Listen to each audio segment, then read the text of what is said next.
नरोत्तम मिश्रा, अमित भारद्वाज, उन्हें आहत मंत्री भी कहा जाता है। बॉलीवुड में कोई कुछ कर दे, अगले दिन सुबह आ जाते हैं नरोत्तम जी टीवी पे, ये बताने के लिए कि हिंदू धर्म का अपमान हो गया है।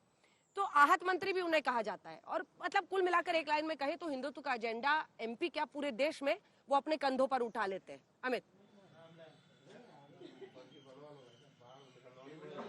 बिल्कुल अंजना, देखिए नरोत्तम मिश्रा जिस तरह की बयानबाजी के लिए जाने जाते हैं, ठीक उसी लाइन एंड लेंथ पे उन्होंने आज बयानबाजी की है। आज तक से बातचीत के दौरान नरोत्तम मिश्रा ने दतिया में वोट डालने के बाद पाकिस्तान की एंट्री करा दी है मध्य प्रदेश के चुनाव में। और नरोत्तम मिश्रा ये कहते हुए सुनाई दिया, आज तक के सवालों का जवाब देते हुए उन्होंने कहा कि जब बीजेपी जीतती है, जब प्रधानमंत्री नरेंद्र मोदी जीतते हैं, तो पाकिस्तान में आतंकवादी जो हैं वो हतोत्साहित होते हैं, उनके अंदर डर आता है। और बीजेपी देश की सुरक्षा के लिए जरूरी है, प्रधानमंत्री नरेंद्र मोदी देश की सुरक्षा के लिए जरूरी है। और ये तक कह बैठे कि कर्नाटक में जब जीत हुई थी तो पाकिस्तान में फुलझड़ियां जली थी।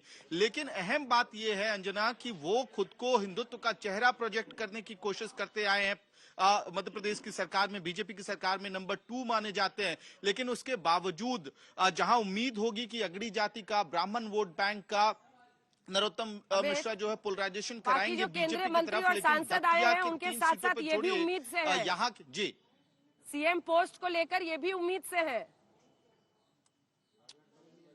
बिल्कुल बिल्कुल, सीएम पोस्ट को लेके उम्मीद उनके अंदर है, लेकिन सवाल का जवाब देते हुए कह रहे हैं कि मैं सीएम की रेस में नहीं हूं। और अंजना, अहम बात यह है कि जो दतिया की सीट है वो आसान मुकाबला नहीं होने वाला है नरोत्तम मिश्रा के लिए। एंटी इनकम्बेंसी बीजेपी के खिलाफ है, तो नरोत्तम मिश्रा के खिलाफ भी एंटी इनकम्बेंसी दतिया में काम कर रही है। और जो राजेंद्र भारती है वो पिछले 4 बार से क्लोज कॉन्टेस्ट में लगातार चुनाव लड़ते आए हैं। पिछली बार 2700 से कम वोटों से जीत मिली थी नरोत्तम मिश्रा को। राजेंद्र भारती खुद जाने जाते हैं कि पूरे इलाके में जिस दिन वोटिंग होती है उस दिन पैदल चलते हैं। आज सुबह सुबह नरोत्तम मिश्रा मां पीताम्बरा के मंदिर गए, वहां पे उन्होंने आशीर्वाद लिया। ये मां पीताम्बरा की धरा है और जनता देखिए इस वक्त अंजना लाइन में, कतार में खड़ी है, वोट डाल रही है। देखना यह होगा कि जनता जो है वो अपना आशीर्वाद किसको देगी, क्योंकि यहाँ विकास और शांति का एक कोडवर्ड चल रहा है। अब वो किसके पक्ष में जा रहा है, विकास शांति वाला मैसेज, ये देखना होगा अंजना।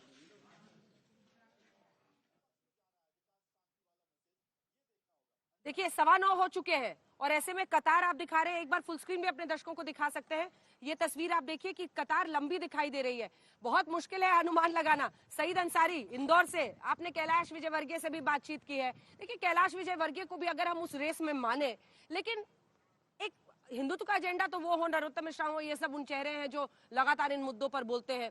लेकिन एक बड़बोले होकर हर मुद्दे पर कई बार ऐसे बयान दे देना जो पार्टी को एम्बैरस कर देता है, ये भी एक परेशानी है कैलाश विजयवर्गीय के साथ। लेकिन इंदौर 1 से कितने आश्वस्त वो दिखाई दे रहे हैं और जो चुनाव प्रचार उन्होंने किया है। सही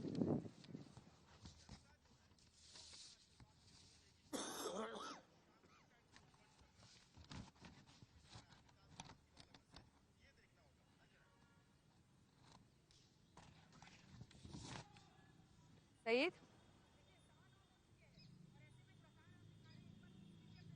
सईद तक शायद आवाज नहीं पहुंच रही है। सबसे बातचीत करेंगे जल्दी जल्दी। एक कमेंट यहां से ले लेते हैं। मिस्टर दीक्षित, आपसे शुरू करते हुए, ग्वालियर पर चूंकि मैं बात करना चाह रही थी, आपने एक्सटेंसिवली वहां पर ट्रैवल किया है उस पूरे इलाके में, चंबल ग्वालियर। ज्योतिरादित्य सिंधिया भारी पड़ेंगे या लाइबिलिटी साबित होंगे बीजेपी के लिए इस चुनाव में, क्योंकि पहला एमपी इलेक्शन है उनके बीजेपी में जाने के बाद? देखिए सिंधिया जी का जो ऑरा था और वो जिसको बोलते हैं प्रभाव, और हमेशा बोला जाता था कि ज्योतिरादित्य सिंधिया माने ग्वालियर चंबल में उनकी चलती है क्राउड पुलर तो हाँ। क्राउड पुलर हैं, अच्छे ऑरेटर हैं, वो सब ठीक है। पर पिछले बार का जो परफॉर्मेंस था उसमें स्लाइटली चेंज ही हो सकता है, मुझे लगता है 1-2 सीट्स इधर और उधर। तो जो मैसिव चेंज होना चाहिए उनके कारण कि वो बीजेपी में आ गए हैं, बीजेपी में आने के बाद बीजेपी का वोट बैंक और सिंधिया जी का वोट बैंक, क्यों ऐसा लग रहा है आपको? ऐसा इसलिए लग रहा है कि देखिए पूरे प्रदेश में एक चीज बड़ी कॉमन हुई है अंजना जी, हाँ। कि जो एंटी इनकम्बेंसी है वो गवर्नमेंट के खिलाफ तो है ही, साथ में साथ उन लोगों के खिलाफ भी है जिन्होंने ये पाला बदले गए थे। और पाला बदलने वालों की बात। और राजस्थान में भी 50-50 नेताओं को कांग्रेस पार्टी निकाल रही है, जो कि उसके बाद से सीधा चले जा रहे हैं उधर, जो सीट से नाखुश है वो चले जा रहे हैं बीजेपी में।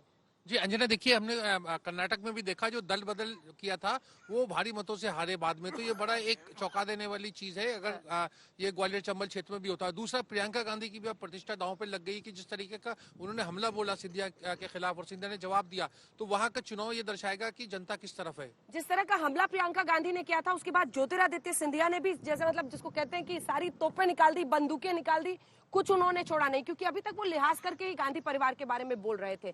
ये उनके हक में जा सकता है या उनके खिलाफ जा सकता है? देखिए, तथ्यों को अगर आप देखते हैं तब तो फिर इसमें प्रियंका गांधी की बात एकदम सच है। हाँ। और उत्तर देने के लिए ज्योतिरादित्य के पास एक कोई नैतिक धरातल नहीं है। हाँ। दूसरी चीज जो अभी बात हो रही थी वो ये कि देखिए, महल जहां होता है वहां ग्वालियर चंबल संभाग में पार्टी होती है। हाँ।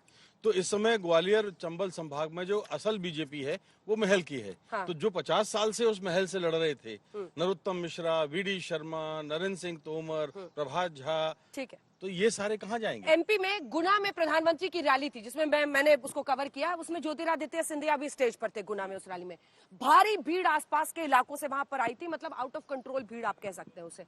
लेकिन वहां पर पीएम ने क्या क्या बड़ी बातें की। एक तो उन्होंने कहा कि मैं मुफ्त राशन दे रहा हूं, ये सब मेरे पीछे पड़ गए हैं, चुनाव आयोग में कंप्लेन करते हैं, लेकिन मैं मुफ्त राशन दूंगा।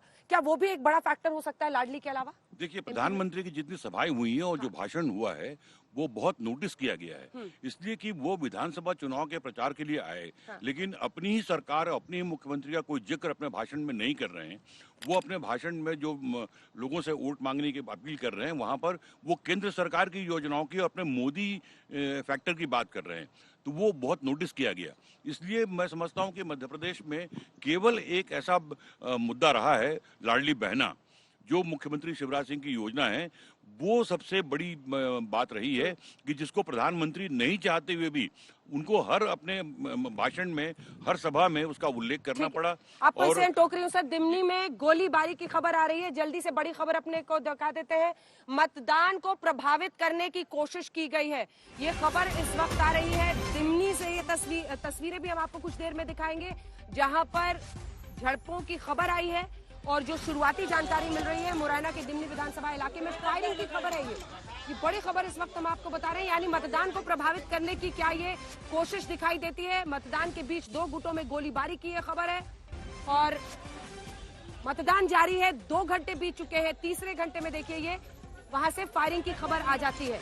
मतदान को प्रभावित करने के लिए किस साइड से ये फायरिंग की गई है, क्या वहां पर कदम उठाए गए हैं उनको रोकने के लिए, इन सब पर जैसे ही डिटेल्स आएगी आपको बताएंगे। लेकिन भगदड़, 2 लोग इसमें जख्मी हुए हैं और ये इससे बहुत बड़ा हो जाता है, क्योंकि फिर पास के इलाकों में लोगों में एक डर बैठ जाता है और वो वोटिंग नहीं। और उसी ग्वालियर इलाके में आप मौजूद हैं चित्रा। ये बड़ी खबर इस वक्त की है, क्योंकि फिर कोशिश ये होती है कि आसपास के लोगों में, पूरे इलाके में एक डर मतदाता के मन में आ जाता है।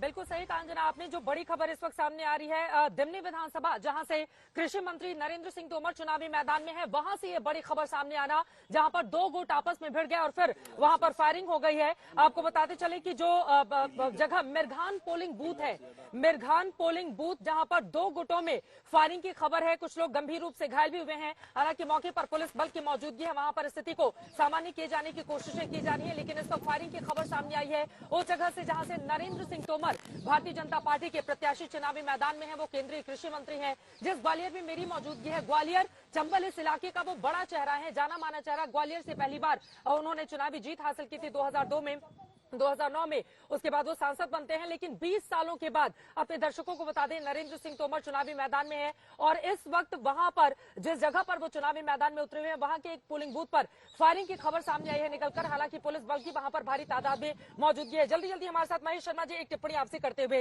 ये जहां से नरेंद्र सिंह तोमर चुनावी मैदान में है, वहां से फायरिंग की खबर सामने आ रही है, आपके पास भी कुछ जानकारी सामने आई है क्या? देखिए, निश्चित तौर पर दिमनी का मुकाबला पहले दिन से ही बहुत टफ माना जा रहा था और नरेंद्र सिंह तोमर चूंकि एक बड़ा चेहरा है देश की राजनीति में, और बेटे का वीडियो सामने के आने के बाद जिस तरीके से वो घिरे दिख रहे हैं, तो वहां पे पहले से ही आशंका जताई जा रही थी कि कुछ हिंसक घटनाएं हो सकती हैं।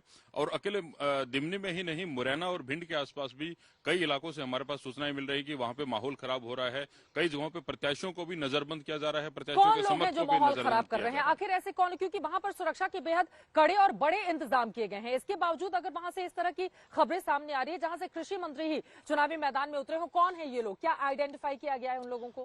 देखिए, अभी इन लोगों की पहचान हमारे सामने नहीं आ पाई है।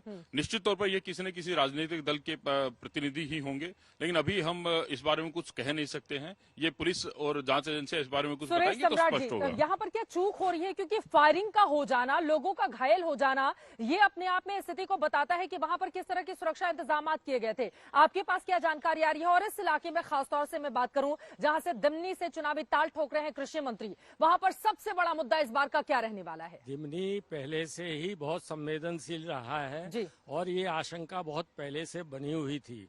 मुरैना जिले में इस चुनाव में ही हुआ है, ये कोई पहली घटना नहीं है, बल्कि सुमावली के और मुरैना के चुनाव क्षेत्र में तो हत्याएं तक हो चुकी हैं पिछले चुनावों में।